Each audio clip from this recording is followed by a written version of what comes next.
நண்பர்களே, ஆல்ரெடி நம்ம சொன்ன மாதிரி தமிழ் தகுதி தேர்வுக்கான கிளாஸ் 1 யாப்பின் உறுப்புகள் பற்றி தான் இந்த வீடியோவில் பதிவு பண்ணியிருக்கேன்.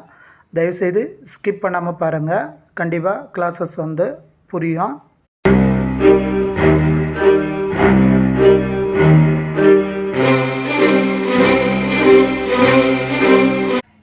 வணக்கம் நண்பர்களே, நம்ம ஆல்ரெடி சொன்ன மாதிரி பிஜிடிஆர்பிக்கு தயாராகிறவங்களுக்கும் யூஜிடிஆர்பிக்கு தயாராகிறவங்களுக்கும் மற்றும் பல்வேறு போட்டித் தேர்வுகளுக்கு தயாராகிறவங்களுக்கு நம்ம தமிழ் தகுதி தேர்வு சம்மந்தமான தமிழ் இலக்கண பகுதிகளை நம்ம முனி எக்ஸ்பிரஸ் டிவியில் நான் அப்லோட் பண்ணுறேன்னு சொல்லியிருந்தேன்.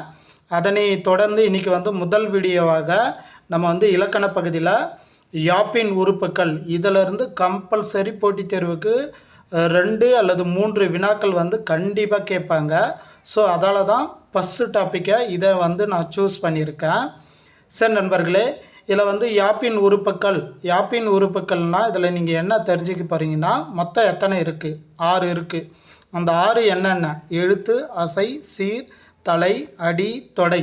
இதுதான் யாப்பின் உறுப்புக்கள் 6ன்னு சொல்கிறோம். அடுத்து எழுத்து அப்படின்னு சொல்லும்போது 3 வகை: குறில், நெடில், ஒற்று. இதுதான் நம்ம எழுத்தின் வகைகள் அப்படின்னு நம்ம சொல்கிறோம். அப்போ எழுத்து எத்தனை வகைப்படனா? 3: குறில், நெடில், ஒற்று. அடுத்து அசைன்னு சொல்லும்போது நண்பர்களே 2 இருக்குது: நேரசை, நிறை அசை அப்படின்னு நம்ம சொல்லலாம். ஸோ நான் உங்களுக்கு எப்படிலாம் கேட்பாங்கன்ற மாதிரி அதை மட்டும்தான் நம்ம என்ன சொல்கிறோன்னா உங்களுக்கு தெளிவாக சொல்கிறோம். சரிங்களா? அப்போ அசைனா எத்தனை வகைன்னு கேட்பாங்க, அது என்னென்னு கேட்பாங்க. அப்போ 2 வகை: நேரசை, நிறை அசைன்னு சொல்லலாம். அப்போ நேரசைனா என்ன அப்படின்னு சொன்னால் மொத்தம் 4 விதிகள் இருக்குது. உங்களுக்கு சின்ன வயசில் ஸ்கூல் போகும்போது படிச்சிருப்பீங்க, கண்டிப்பாக சொல்லி கொடுத்துருப்பாங்க. நேரசைனா தனி குறில், ஒரே ஒரு குறில் எழுத்து மட்டும் இருக்கும். அடுத்து தனி குறில் ஒற்று, அதாவது ஒரு குறில் எழுத்தும் ஒரு ஒற்று எழுத்து இருக்கும். ஒற்று எழுத்துனா எது இல்லைங்க, புள்ளி வச்ச எழுத்து. குறில் நெடியெல்லாம் உங்களுக்கு ஆல்ரெடி தெரிஞ்சிருக்குன்னு நினைக்கிறேன். ஸோ அப்போது தனி குறில், அடுத்து தனி குறில் ஒற்று அப்படின்னு சொல்லி நம்ம 2ஆவது விதி பார்க்குறோம். 3ஆவது விதி பார்த்திங்கன்னா தனி நெடில், ஒரே ஒரு நெடில் எழுத்து மட்டும். சரிங்களா? அதை நம்ம தனி நெடில்னு சொல்கிறோம். தனி நெடில் ஒற்று அப்படின்போது நெடில் எழுத்தோட ஒரு ஒற்று எழுத்து, புள்ளி வச்ச எழுத்து இருக்கும். ஸோ நம்ம இப்போ சொன்னதெல்லாம் நேரசைன்னு சொல்கிறோம். அடுத்து நிறையசைன்னா எது இல்லைங்க, இருகுறில், 2 குறில் எழுத்து இருக்கும். சரிங்களா? இதுதான் நம்ம இருகுறில்னு சொல்கிறோம். இருகுறில் ஒற்று, 2 குறில் எழுத்து, ஒரு புள்ளி வச்ச எழுத்து. அணில் அப்படின்னு கொடுத்துருக்காங்க பாருங்கள். ஸோ அதுதான் 2 குறில் எழுத்து, ஒரு ஒற்று எழுத்து. அடுத்து குறில் நெடில், விழா. சரிங்களா? அதுக்கு எடுத்துக்காட்டு விழான்னு கொடுத்துருக்காங்க பாருங்கள். அடுத்து குறில் நெடில் ஒற்று, குறில் நெடில் ஒற்று.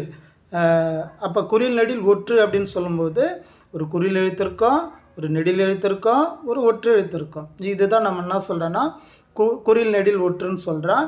நண்பர்களே, இதில் இன்னொரு விஷயம் தெரிஞ்சுக்கணும், கொஞ்சம் கன்ஃபியூஸ் ஆகும். நெடில் குறில் சேராதுங்க, குறில் நெடில் சேரும். சரிங்களா? முதல்ல குறில் எழுத்து இருக்கணும், அதுக்கப்புறம் நெடில் எழுத்து இருக்கணும். இது 2 தான் சேரும். இது ஞாபகம் வச்சுங்க. இப்போ நேரசை, நிறையசை அப்படின்னா என்னன்னு நம்ம பார்த்தா, அடுத்து சீர்னா இப்போ நம்ம ஒரு திருக்குறள்னு எடுத்துக்கிட்டோம்னு வச்சுக்கோங்களேன். இதில் பார்த்தீங்கன்னா 7 சீர் இருக்குது. மேலே 4 சீர், மேலே இருக்கிற அடியில் 4 சீர், கீழே இருக்கிற அடியில் 3 சீர் இருக்குது. சரிங்களா? இதுதான் நம்ம சீருன்னு சொல்லுவோம். இங்கே பார்த்தீங்கன்னா சீர் அப்படின்னு சொல்லும்போது மொத்தம் 4 வகை இருக்குது. சீர் அப்படின்னு சொல்லும்போது மொத்தம் 4 வகை இருக்குது. ஓரசைச்சீர், ஈரசைச்சீர், மூவசைச்சீர், நாலசைச்சீர் என்று 4 வகைகள் இருக்குது நண்பர்களே. ஸோ இதுதான் நம்ம சீர் வகைகள் அப்படின்னு நம்ம சொல்கிறோம். சீருனா எது இல்லைங்க, பல 1 அல்லது 1க்கு மேற்பட்ட அசைகள் சேர்வது தான் நம்ம சீருன்னு சொல்கிறோம். இதுதான் நம்ம 4 வகை இருக்குதுன்னு சொல்கிறோம். சரி, அடுத்து ஓரசைச்சீர்னா என்ன அப்படின்னு சொல்லும்போது உங்களுக்கு ஞாபகம் வருதா பாருங்கள். இந்த நாள், மலர், காசு, பிறப்புலாம் சொல்லுவாங்க இல்லையா, இதுதான் நம்ம ஓரசைச்சீருன்னு சொல்கிறோம். அடுத்து ஈரசைச்சீர்னா என்ன சொல்லுவாங்கன்னா தேமா, புளிமா, கருவிலம், கூவிலம். உங்களுக்கு எங்கேயே படித்த மாதிரியே இருக்கும். சரிங்களா? ஈரசைச்சீர்னா மொத்தம் 4 இருக்குது. ஓரசைச்சீர் 4 தான் இருக்குது, ஈரசைச்சீர் 4 தான் இருக்குது. ஓரசைச்சீர்னா நாள், மலர், காசு, பிறப்பு. ஈரசைச்சீர்னா தேமா, புளிமா, கருவிலம், கூவிலம். தேமானா தெரியும் உங்களுக்கு, நேர் நேர் தேமா. அடுத்து நிறை நேர் புளிமா, நிறை நிறை கருவிலம், நேர் நிறை கூவிலம். அப்போ இந்த 4 தான் நம்ம என்ன சொல்கிறோன்னா ஈரசச்சீர்னு சொல்கிறோம். அடுத்து மூவசச்சீர். மூவசச்சீர்னா எது இல்லைங்க, ஈரசச்சீர் 4னா மூவசச்சீர் வந்து 8ன்னு சொல்லுவாங்க. காயில் 4 கனியில் 4. ஈரசச்சீர் என்னென்ன சொன்னோம், தேமா புளிமா கருவிலம் கோவிலம்னு சொன்னேன் இல்லைங்களா. இது கூட வந்து கடைசியாக வந்து 3வது ஆசில் வந்து 4ன்னு வந்துச்சுன்னா அதை நம்ம என்ன சொல்கிறோம், மூவசச்சீர்னு சொல்கிறோம். சரிங்களா. சரி நண்பர்களே, ஓரசச்சீர்னா 4, ஈரசச்சீர்னா 4, மூவசச்சீர் வந்து 8. ஓரசுனா 4 மலர் காசு பிறப்புன்னு சொல்கிறான். ஈரசச்சீர்னா தேமா புளிமா கருவிலம் கோவிலம்னு சொல்கிறான். மூவசச்சீர் வந்து பார்த்தோன்னா 4 கனி 4 காய். சரிங்களா. இதுதான் 8 வகைகள் நம்ம சொல்கிறோம். அடுத்து நம்ம அலகிட்டு வாய்ப்பாடை நம்ம பிரிக்க போகிறோம். சரிங்களா. இப்போ ஓரசச்சீர்னு சொன்னோம் இல்லைங்களா, இது பாருங்கள், இதோ இருக்குது பாருங்கள், 4 மலர் காசு பிறப்பு. சரிங்களா. இதுதான் நம்ம ஓரசச்சீர்னு சொல்லுவோம்.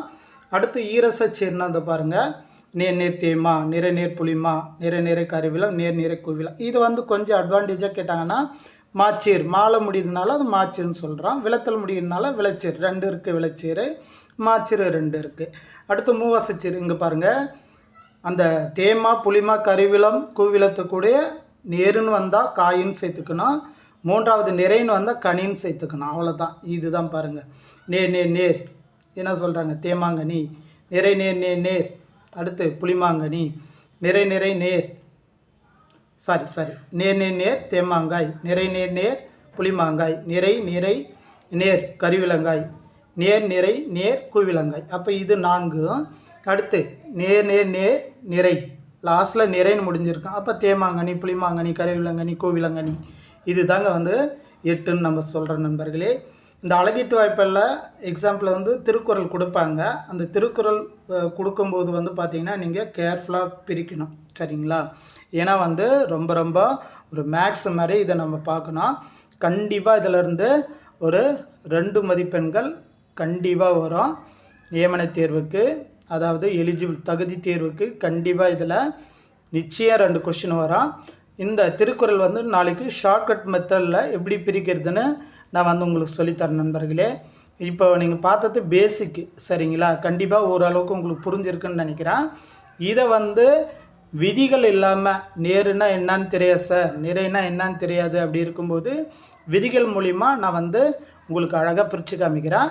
கண்டிப்பாக இவ்வளோ நாள் சப்போர்ட் பண்ணுறதுக்கு ரொம்ப நன்றி. தவறாமல் வீடியோ பாருங்கள். நான் நேற்று சொன்ன மாதிரி தான் என்னுடைய வீடியோக்களை வந்து தமிழ் அப்படின்னும் போது தெளிவாக அழகாக நான் சொல்லிக் கொடுப்பேன். நீங்கள் ஃபாலோ பண்ண போதும் நிச்சயம் நீங்கள் பாஸு தான் என்பதை தெரிவித்துக்கொண்டு அடுத்த ஒரு பதிவில் சந்திக்கலாம். நாளைக்கு ஞாபகம் வச்சுக்கிங்க, இந்த அசையை வந்து ஷார்ட்கட் மெத்தடில் பிரிக்க சொல்லிக் கொடுக்க போகிறேன். கரெக்டாக ஃபாலோ பண்ணுங்கள். நன்றி.